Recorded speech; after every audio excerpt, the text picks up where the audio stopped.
Hello दोस्तों, नमस्कार। कंचन लतावदी गीत में आप सभी दर्शकों का तहे दिल से हार्दिक स्वागत अभिनंदन करती हूँ। आप सभी के बीच में एक नक्कल लाचारी गीत लेके आई हूँ। अगर हमारा वीडियो आप सबको अच्छा लगे तो प्लीज़ चैनल को सब्सक्राइब कीजिएगा, लाइक कीजिएगा, शेयर कीजिएगा और कमेंट करके ज़रूर बताइएगा कि हमारा वीडियो आप सबको कैसा लगा। तो चलिए सुनाते हैं। ई जलसा बड़ा निके लागई दुआरे पे, ई जलसा बड़ा निके लागई दुआरे पे, ई जलसा बड़ा निके लागई दुआरे पे।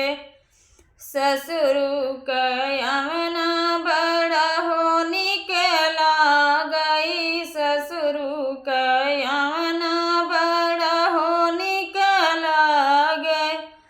जब हथिया झूमत आवई दुआरे पे, जब हथिया झूमत आवई दुआरे पे। ई जलसा बड़ा निक लागई दुआरे पे, ई जलसा बड़ा निक लागई दुआरे पे।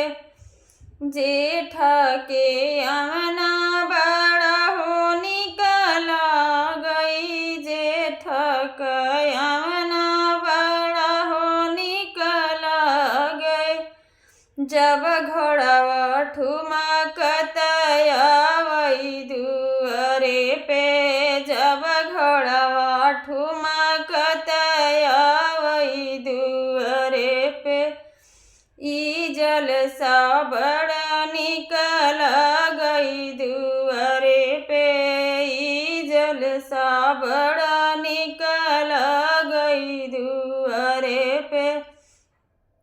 देवरू के अमना बड़ा हो निकल गई, देवरू का अमना बड़ा हो निकल गई। जब डीजे बजत आवई दुआरे पे, जब सहनाई बजत आवई दुआरे पे। ई जलसा बड़ा निकल गई दुआरे पे, ई जलसा बड़ा निकल गई दुआरे पे।